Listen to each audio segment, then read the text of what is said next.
As the abyssal demons slowly emerged from the portal, Lin swiftly cast Slow Curse, quickly entangling the demons and abyssal creatures with countless red shackles. Before the demons could even comprehend why they were moving in slow motion, hundreds of skeletal warriors had already descended from above. Some fiercely grappled with the demons, preventing their escape, while others brandished their great swords, striking fiercely at every one of them. The skeleton's blades tore through the flesh and bone of the abyssal demons, eliciting screams of agony from high above. After dealing with a series of heavy blows, the skeletal warriors retreated a few steps, hurling the corpses of the abyssal man-eaters at the demons. Lin then raised his hand, activating Corpse Explosion. The series of explosions that followed swiftly finished off the already battered demons. The system notifications flashed one after another, rapidly increasing the duo's experience and merit points. Lin gazed at the portal that served as a boundary between the abyss and the third Yuan battlefield. It stood like a colossal door, emanating an intensely and ominous darkness. The discomfort could be felt even from a distance. However, Lin was smiling while remarking on how this place has the potential to be an excellent place to farm military merits. As the abyssal energy continued to pour into the third Yuan battlefield through the portal, one could still see countless pairs of blood-red eyes on the other side, signaling the imminent arrival of more demons. In response, Lin and his skeletal warriors quickly gathered the intact demon corpses nearby and hurled them towards the portal. Once again, Lin activated Corpse Explosion, causing a massive explosion that shook the entire portal. What followed was system notifications flooded in once again, with experience and military merits rapidly accumulating in Lin's badge. In just a matter of seconds, they had gained several thousand military merits. It almost felt like he was exploiting the eagerness of the abyssal demons trying to invade the third battlefield to farm merits. With that being said, Lin didn't let this opportunity slip by. He continued to throw demon corpses into the portal and detonate them with Corpse Explosion. He repeated this tactic several times, each time met with the appearance of those sinister red eyes from the other side of the portal. The substantial gains in military merits had brought them tantalizingly close to a promotion, but just as they were about to continue their assault, the portal began to distort, seemingly on the verge of collapsing after the repeated explosions. The look of disappointment was evident on Lin's face as he watched the portal gradually closing, thinking it was a pity that they couldn't farm a bit more. However, just the duo was about to turn around and leave. The unstable portal suddenly stabilized. Suddenly, sensing imminent danger and drenched in cold sweat, Lin quickly pulled Ning Yi behind him, reinforcing both of their skeletal armor. They hastily retreated several meters as a ferocious aura erupted from the portal. A massive eyeball appeared within the portal, and a voice sounded, calling out Lin's name with a menacing tone that caused both Lin and Yi intense pain, as if the sound could penetrate their souls. Turn out. This was no other than the Flame Demon Lord that Lin had met just weeks ago on the first battlefield. The eye widened in rage, cursing Lin with threats of death. Clearly, without the Demon Watch Eye protecting Lin this time, the Demon Lord was not going to let Lin off this time. What followed was beams of deadly energy shot forth from the portal, striking Lin with incredible speed. Turned out, his skeletal armor was shattered upon impact, and Lin was violently thrown back. At the same time, the damage transfer effect was triggered. Within just mere seconds, dozens of skeletal warriors were obliterated. The numbers in his skeletons dwindled rapidly. It was then Lin realized how powerful those beams were. Knowing this situation was dire, and the number of his skeletons was rapidly decreasing, Lin needed to figure something out. His eyes quickly fixated on the only corpse of the demons left on the ground. He ordered the nearest skeletal warriors to hurl the demon corpses towards the portal. Simultaneously, Lin activated his skill. Corpse Explosion. After a deafening explosion, the portal once again began to distort under the force of the explosions, the enraged Demon Lord on the other side roaring in fury. However, despite its efforts, it couldn't stabilize the portal. Before the portal fully closed, the Demon Lord bellowed one last threat, vowing it wouldn't let Lin go next time. Exhausted but relieved, Lin sat down, a wry smile on his face as he looked up as if he was responding to the threat, saying they would see about that. The good news was that the portal had completely vanished, and Lin finally allowed himself to relax. He took a deep breath, still feeling the remnants of fear from the close encounter. He realized that if he had been just a few seconds slower, or if there hadn't been any demon corpses to use for the corpse explosion, the situation could have turned dire. Standing up, Lin dusted off his clothing, and with a nod to Yi, the two prepared to leave the area. As Lin and Ning Yi approached the deepest part of the third battlefield along the abyssal boundary, they encountered a large gathering of professionals near a massive dungeon entrance. The scene was reminiscent of other dungeon gatherings, with groups sitting around fires, engaged in conversation and laughter. No one seemed to worry that they were literally sitting next to the abyssal boundary. Upon checking the dungeon information, they learned it was named Third Battlefield World. The dungeon was accessible for professionals between levels 25 to 35, recommended for groups of 4 even at its normal difficulty level, and 12-man groups for hell-level difficulty. Lin assessed the situation, considering that most of his skeletal warriors had recovered, and the presence of many high-level professionals nearby, which minimized the risk of a surprise demon attack. At the same time, after reading the description, he was also aware of the dungeon's unique blend of forces from the human world, the abyss, and the elemental planes, which they needed to be more cautious of. As they prepared to enter the dungeon, a slightly older professional called out to them.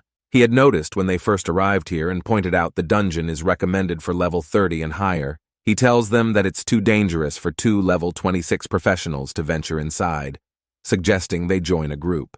The man seemed genuinely concerned, offering his advice out of goodwill. Lin responded with a grateful smile, thanked the advice, turned around, selected the hell-level difficulty, and the both of them disappeared from the entrance. Watching the duo enter the dungeon, the older professional let out a sigh, perhaps thinking the duo would likely die out there. However, his teammate walked over and reminded him about their badge. He tells him that the duo were both lieutenants, and despite their apparent low level, it was clear that they had battled demons before. This piqued the interest of the surrounding professionals. One of them talked about a recent story he had heard of an 18-year-old lieutenant who soloed a hell difficulty outpost dungeon at level 24 on the first battlefield, stirred a buzz among the crowd, many of whom had not heard of such feats. Their curiosity grew, eager to hear more about this exceptional young professional. Meanwhile, Lin and Ning Yi found themselves at the entrance of the dungeon, located atop a mountain that offered a panoramic view of the entire dungeon.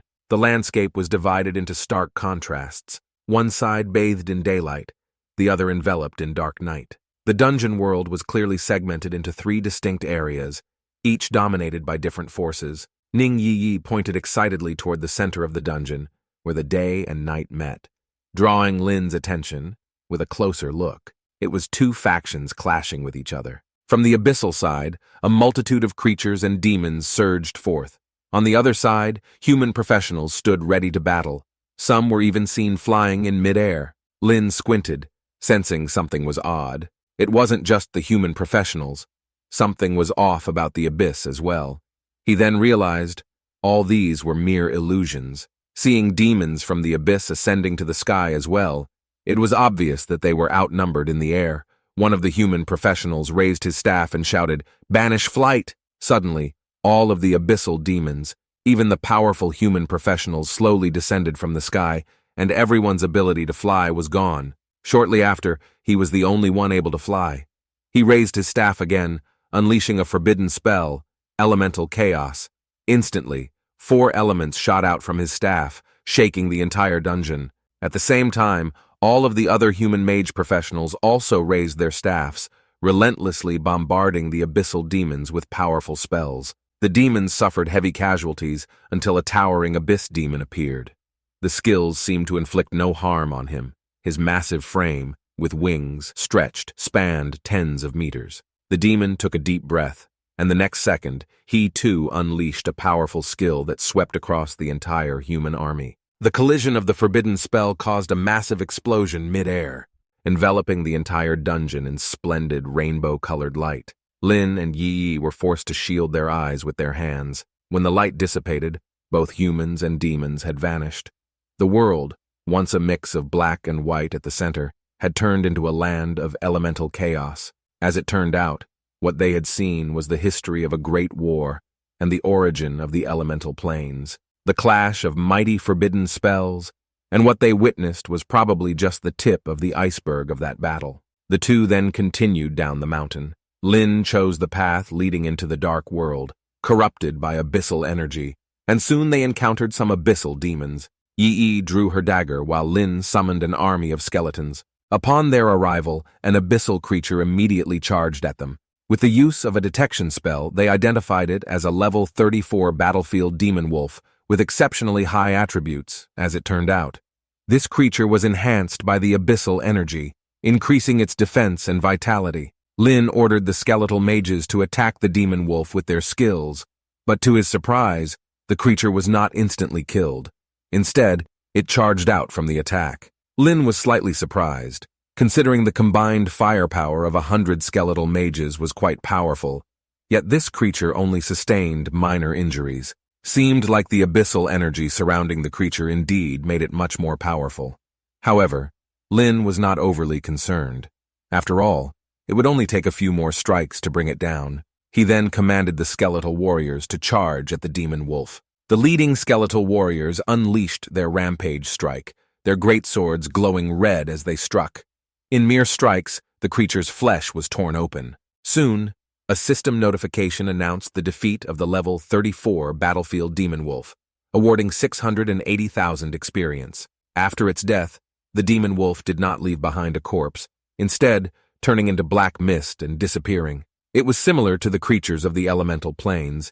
It's a pity that Lin could not use corpse explosion here. Yi noticed this as well, leaving them no choice but to grind one creature at a time. But there was one issue, which was that this world was entirely enveloped in darkness. It was like a world of eternal night, devoid of any light, making visibility extremely poor, which was a headache for Lin. At that moment, a spark flashed in Yi's eyes, activating an assassin's skill that allowed her to see clearly in the darkness. She then marked every demon wolf she spotted with her dagger, and Lin would command the skeletal warriors to attack the marked target. After killing a few creatures, both of them felt that this place was somewhat too easy, not of that typical hell-level difficulty dungeons. Continuing their journey, Lin and Yi plowed through their enemies with ease. Soon, both of them were enveloped in a golden light, signaling their level up. Lin reached level 27, and Yi level 26.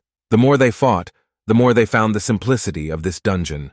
The dim light had previously obscured Lin's notice, but now he observed that upon death, these monsters released some abyssal energy, slowly floating away, seemingly absorbed by something. Minutes later, they encountered a massive stone statue that was absorbing this abyssal energy. Lin confirmed his observation was correct. As they defeated these monsters, the energy released upon their death flowed into the statue. Presumably, once the statue absorbed enough energy, the boss would reveal itself. The duo continued to kill off the nearby monsters, defeating them one after another, and indeed, the energy from their foes was absorbed by the statue. Before long, all the surrounding monsters had been eliminated. They had finally arrived at the foot of the statue. Looking up, it appeared that the statue was at least 100 meters tall. At its summit, a light began to emerge. After a short while, the statue started to tremble, and at its top, a boss appeared, a massive beast covered in dense black fur, adorned with glowing, sharp spikes pointing outwards. This was the level 36 Elemental Leopard King, with all 4 attributes reaching up to 15,000, equipped with 2 skills and 3 special traits: high speed, significantly enhanced vitality, and fortified defense. The Elemental Leopard King let out a roar, swinging its claws at them without giving a moment for reaction. Its agility of 15,000, combined with the high-speed special trait, granted it astonishing speed. Although its attack was blocked by skeletal armor, it posed a significant threat. Lin instructed Yi to retreat, and then summoned his scythe, noting the boss shared similarities with the Hell Outpost Guardian. Utilizing the scythe's soul-summoning skill, he called forth the Guardian. Given its level 33 status, its attributes were slightly inferior, however. This wouldn't be a problem.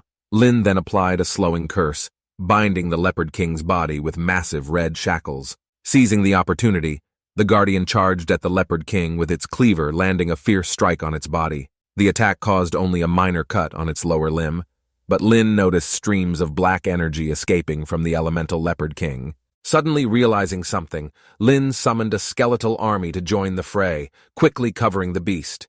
Their great swords chopped down forcefully. Despite their small size, each rampage strike from the skeletal warriors left wounds on the Leopard King. Skeletal mages encircled and bombarded the Leopard King, with the Guardian distracting and the rest of the skeletons dealing damage. More and more black energy leaked from the Leopard King, significantly reducing its size. Suddenly, the Leopard King's body glowed, followed by a roar as it unleashed the elemental explosion skill.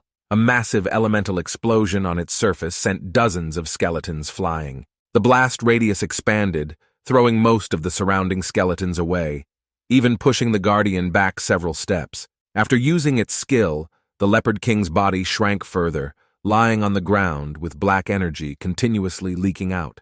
Lin realized then that the elemental Leopard King was not an abyssal creature, but made out of these abyssal energies. Depleting its energy would lead to its defeat. The skeletal mages continued their assault, preparing to land hundreds of elemental attacks on the Leopard King. In its anger, the Leopard King unleashed its second skill, Elemental Sweep. A powerful shockwave collided with the skeletal mage's spells mid-sky, effectively blocking the attack, but giving the Guardian a chance to strike fiercely at the Leopard King, targeting its abdomen. This time, a massive amount of black energy flowed out, and as Leopard King turned into the last wisp of smoke, it dissipated completely. The sky suddenly brightened, and the system simultaneously announced, defeated level 36 Elemental Leopard King, obtaining 2.16 million experience and an elemental staff. Lin took a few steps to pick up the loot and checked the status of the elemental staff. It turned out to be a piece of gold tier equipment. Spirit plus 600, Vitality plus 400, Mage class skills, Amplification 22%. Finish reading the status. He was somewhat confused. The loot did not seem fitting for a dungeon of hell difficulty. Aside from being quite tanky, there wasn't much challenge. It was even easier than the Hell Outpost dungeon. Yi hurried over, pointing in another direction and shouting that something was happening over there. Lin looked up to see a mage floating in midair on the other side, in the human world, holding a staff. When Lin set his gaze on the mage also looked down at him. Their eyes met. A voice, both deep and authoritative, appeared in Lin's mind, saying, "Come find me." Lin was startled, feeling a shiver down his spine. Turning to Yi, it seemed she didn't hear anything. The voice seemed to only resonate directly within his mind. Intuition told him he must go. Unsure of the dangers that lay ahead, with all monsters on this side cleared, he asked Yi to wait for him there. Understanding she couldn't offer Lin any assistance, Yi could only urge him to be cautious. Lin then ascended the stairs once more, heading towards the human world. Quickly, he reached the human world, which, in contrast to the abyss's darkness, was bathed in light, almost too bright. The mage floating in the sky was the first to catch his eye. Upon Lin's arrival, the mage, as if mustering all his strength and with a pleading look, slowly uttered a few words. "Kill me."